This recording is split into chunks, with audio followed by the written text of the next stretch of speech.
Everybody, this is the CT Sports Talent Show. My name is Chris Saunders. I'm pleased to have on with me a former Holy Cross great. Obviously, people talk about his father, but he was a fine football player at Holy Cross in Waterbury, Connecticut. Alex Ward is with me, getting his master's at Southern. And Alex, I appreciate you coming on. This has kind of been a work in progress the last couple years to get you on. It definitely has, Chris. Thank you for having me. It's great, and I say this every time as far as being able to have conversations with not just the current athletes as far as in the NVL, but also what they do after high school and college and whatever the case may be. And Alex, you have a very interesting story. I want to get to that, but before I do that, you and I were just talking about how much joy you had playing at Holy Cross, obviously what you were able to do with football and basketball, and I think people may be surprised your first love was basketball. Correct. Correct. My dad didn't let me play football until I got to high school. He always was worried about the health concerns regarding football at a young age.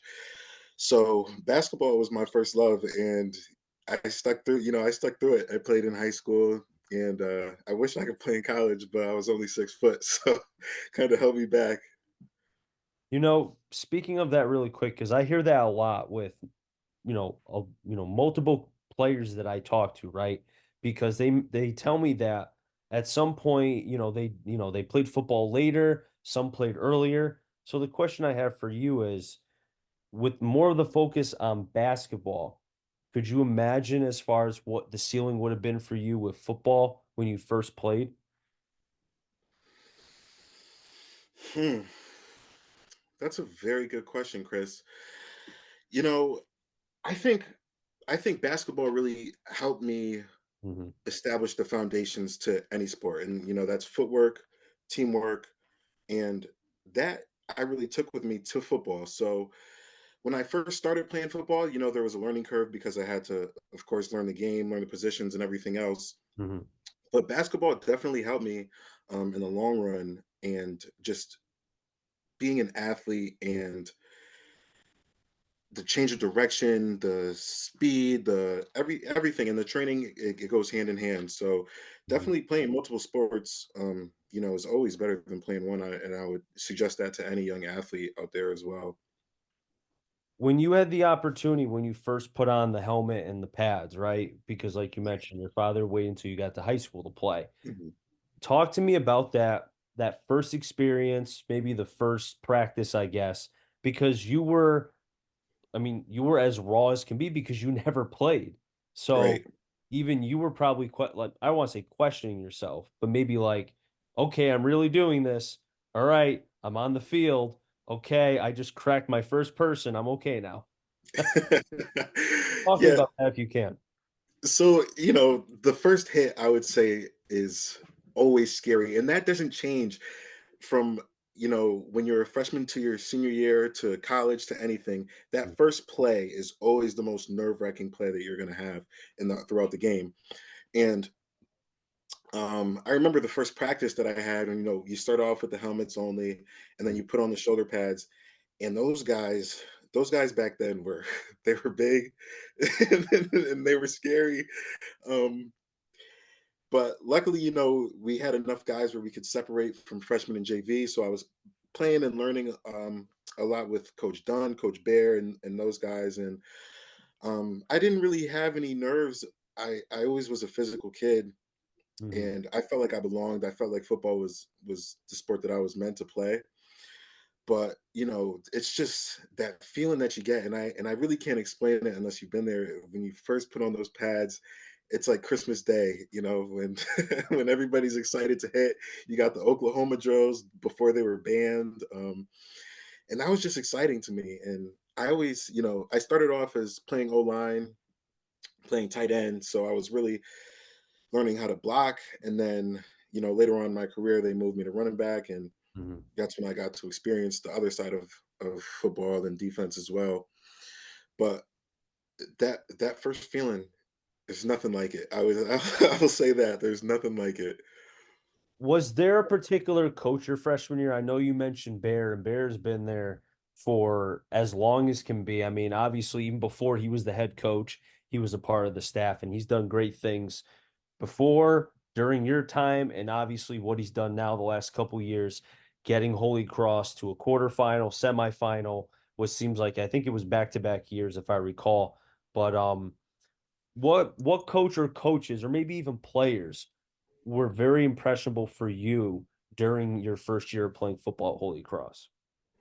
I'm going to start off with the guys in my class for players. Corey Fapiano, Matt Judson, Vincent Graziano, those guys. Because, like me, actually, they played football beforehand.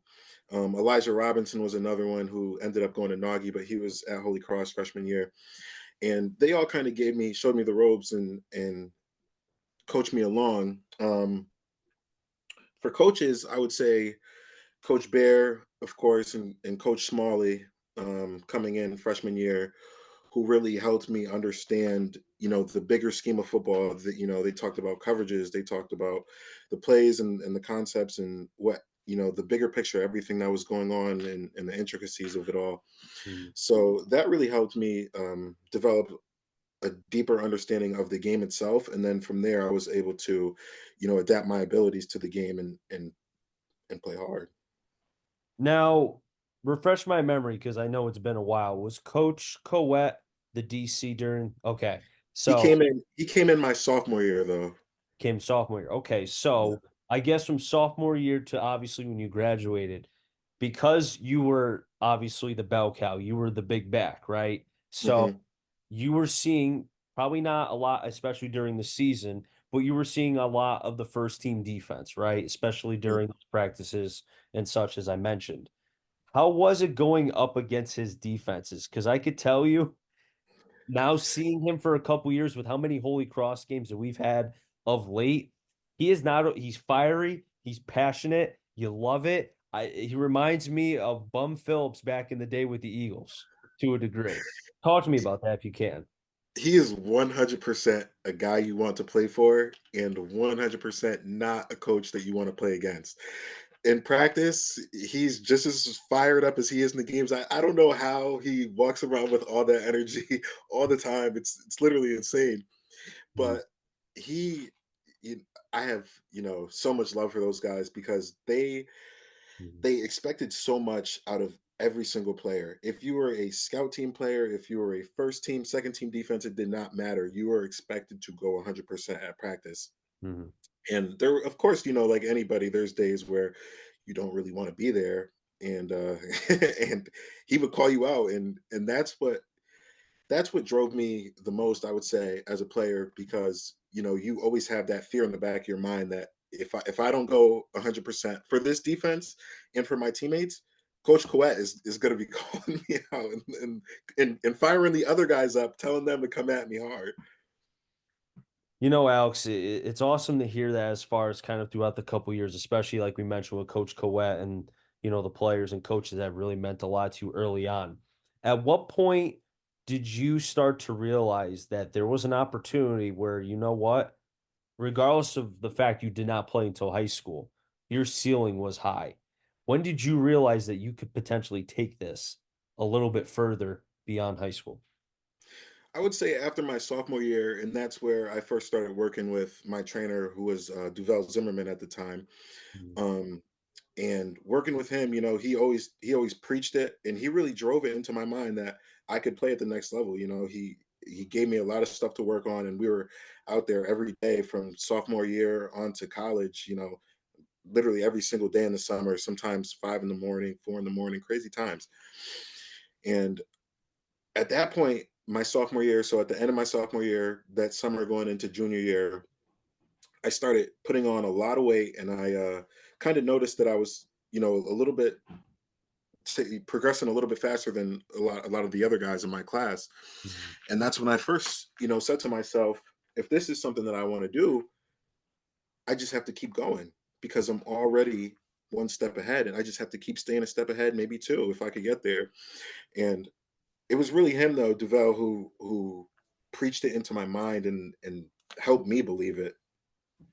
He's done a lot with various players in Waterbury and regardless of the sport. I mean, I've seen him, he's pumped up football, basketball. I mean, you name it. He's done a lot for the city and it's good to hear that he helped you. and I know for a fact he's still continuing that now.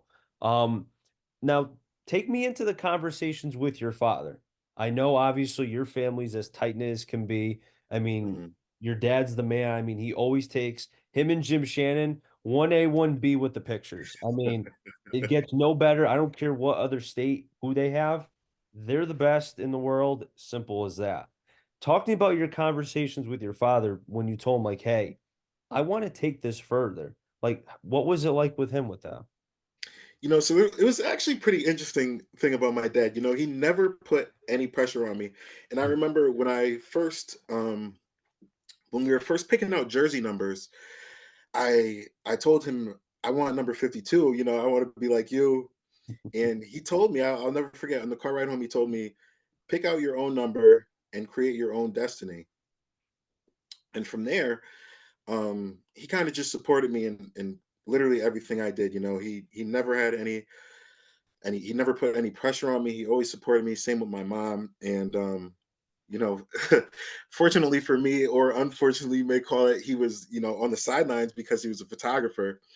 So if I wasn't playing, I was sure hearing about it. If I wasn't playing well, at least I should say. And if I was playing well, he would give me my flowers too. But he was just always super supportive, and he just told me, if you want it, it's up to you, and nobody else can do the work for you. You have to put the work in. And he had me in the gym. We had a little weight room in our basement. I would say maybe eighth grade.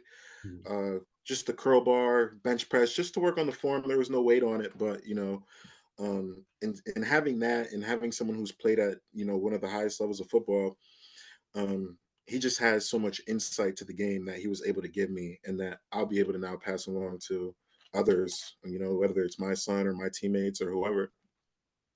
What was it like? Now, take me into the first time, like when you saw I wouldn't say first time. So we'll go with what game was it where you saw your dad get so hyped for you? As far as maybe you had a big run, maybe you had a couple touchdowns, whatever it was. Do you remember that game? There was two games that stuck out. One was the career game in high school. I had 5 touchdowns that game, Mhm. 300 something yards. And he wasn't going hype on the field or anything, but when we got into the car, he was definitely giving me some praise, some high praise. The second one was actually the it ended up being the last game that I played at Southern, my sophomore year. We played against Stonehill, and on the opening kickoff, my teammate, he was on my sidelines with my teammates, and I'm telling him, watch this, guys, watch this. So we get the ball, we're on kick return. I go and I see the linebacker, and I light him up, and we both collide. I hit the ground, he hits the ground. I come back to my feet, and he stayed on the ground. And I just look over to the sideline. They're erupting. My dad's face he's shocked. And then I walk up the sidelines. He gives me a high five, and I'll never forget that moment. It meant so much to me. I mean, I can imagine, but I also don't want to feel for the kid because I feel like if I was in that situation, I'd be like, no, I'm just gonna go that way. I'm gonna go that way. I mean, I could picture your dad just being as excited as he is, right? I mean, Yeah, I see him taking the pictures during the basketball games or football games. I've seen him there as well. Very calm, obviously, different perspective. You're not on the field, but it's just that's awesome to hear, man. That really is. So, Alex, before I let you go, and I really appreciate you coming on, you mhm, mentioned obviously you had the opportunity to play at Southern, and you had two major injuries to the patella tendon, and that obviously is a very, very serious injury. yeah, Talk to me about the mental toughness that you had to go through for not one, but two injuries.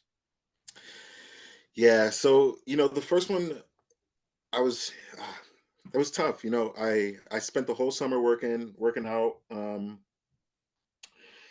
And I ended up getting hurt in camp before I could even play a game. So, and it hits you, and you're kind of not ready for it, and you don't really know what exactly is coming. Mhm. So I didn't really feel any type of way when I first injured it, and then it was then the months after of rehab, and I remember vividly, actually, I was bending down to put on a sock, and that's when it first hit me. I was like, wow, I couldn't even put on a sock. This is going back to 3-year old, 4-year old stuff here. And from then on, it's and luckily, I've had a great supporting cast and group of friends. Mhm. My roommate at the time, and I call him my brother, Ryan Souls, my mom, they all knew that, I was going to take it hard, and probably knew better than I was that I was going to take it harder than I did. But they Mhm. always, preached positivity and kept me motivated. And then, so you're rehabbing for the injury. Um, and everything seems to be going well. And I was in the eye of the storm. Next one hits, and it's almost worse than the first one but this time, I knew what the journey was like. I knew all the ups and downs of it, and there was no point of feeling sorry for myself because that I saw what that did the first time, and it only keeps you stuck. So I was really focused on just moving forward Mhm. and keep going, and that's all I could do is just keep going. Was there ever a point where you and I feel like a lot of athletes do this, especially, obviously yourself with the amount of work that you put in, and there's so many others that put in like the 10, 20, 30,000 hours. They talk about with quarterbacks, what you right, all the throws that they have to make to be to that potential perfection one day, right? Hmm. Ever a point where you said to yourself, "Why me? Why is it me? Why am I the person getting hurt when I've put in so much time for this game?" And I see you For shaking your sure. head. Yeah. For sure. Both times I got hurt, I would say maybe 3 months after the first time that I got hurt, Mhm. that's when the why me started kicking in. And then, I said, okay, it is me. That and what am I gonna do about it? And that's when I, flipped the switch and hit rehab harder than ever. Then the second time comes around and it's like, all right, now really, why me? But they say, God has a plan for everybody. And if it was, my plan to get hurt, it taught me so much life lessons. Truthfully, it taught me patience, it taught me perseverance. Mhm. So I stopped saying why me now, and I'm glad it's me. It was a blessing in disguise, truthfully. And a lot of the guys you see play or that I've played with, they get to determine when their career ends. Fortunately, I would say fortunately for me, it was chosen for me. I couldn't keep going. 2 surgeries back to back is never easy. So that's really a blessing in disguise. I could put it to bed knowing that, I put in all the work that I could. I did everything that I could, and this is where I turned up. So no regrets, no remorse for myself. I'm happy, I'm free. You're having the opportunity to get your master's. One day you want to become a lawyer, and that's awesome to hear, Alex. Um, Being able to hear that story, and I think sometimes and I think you can also agree with this too. There are many athletes at the high school level, not just Connecticut, all over this, well, basically all over the country, that think that, they can put in minimal work and let their talent kind of get them as far as they can, right? I mean, I've Hmm. seen it from the high school level in the state, and I've seen it even with games I've called in college because I'm like, how is this kid here? I have conversations with coaches and such, and they tell me because he doesn't want to put in the extra work, right? He, she, regardless of what sport, what gender. Um, what's your message to the young athletes out there who think that their talent can only get them, or they think their talent's going to get them farther than it will? What's your message? That, and Kevin Durant said it best, and it's cliche by now, but hard work beats talent when talent fails to work hard. Some guys are so naturally gifted that they could rely on that to a certain point, but if you want to be the best and you really tell yourself that you want to be the best and the best of your sport and the best version of yourself, you Mhm. can't settle for mediocrity. And that goes with anything you do. And that's putting in the extra hours, that's studying film, that's eating right, that's stretching, that's doing whatever, because a lot of guys know Mhm. that they're not doing, they're not going 100%. It's one thing when the guy, thinks he's going 100% and he doesn't have anyone around him who's really, pushing him or anything. But there are other situations, and I think this is the more common situation, is where guys know themselves that they're not giving it their all and they know what they have to do. but they just are afraid to take those steps. And my advice to them would be the only way to do it is to do it.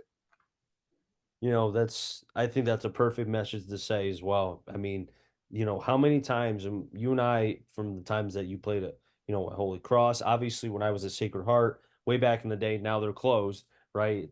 Terrible situation there, but they closed. It is what it is. Where you saw potentially like, oh, I could see that kid playing, here because of obviously the sky being as high and the talent. But it's either maybe the drive, it's the motivation, whatever it is. I mean, if you're an athlete, if you're a young athlete, how do you snap out of that? Is that something to be able to unsnap? I think that starts with role models, Chris. Fortunately, I had a good amount of good ones, and I mentioned Duval, and he preached all the time about eating the right foods and getting a lot of water. But there are situations where you could snap out of it, and it just takes an inner strength and Mhm. in a focus, a different type of drive to just readjust, limit your distractions, and give it your all. Alex, I really appreciate you coming on. It's a lot of fun being able to catch up with you. I could talk to you forever. I didn't even get to obviously some of the great Holy Cross battles that I was able to call, on the radio. Oh, real quick before I let you go, Uh, uh, have you been able to listen to any of the broadcasts over the last couple of years? oh, the what broadcast? Either Yours? either the football, yeah, on WATR, either football or basketball. I have not, unfortunately. Okay, so you know what? You may have to listen to the one we got on Friday. Crosby and Career shapes up to be a very good game. Okay. So, or if you just want to wait until we have Holy Cross again, there's always that as well. No, no, no. I'll listen Friday. But I'm Alex, in. I really appreciate you coming on. Thanks as always. Best of luck as far as you being able to finish your masters, and maybe I can get you back on sometime in the near future. Thank you, Chris. Thanks Always, for having me. always. I'll wrap things up here on the CT Sports Talent Show. So until next time, stay safe. Remember, CT stands for Connecticut Talent. I'm a jury. Find them all. Do what you do, everybody, and be well.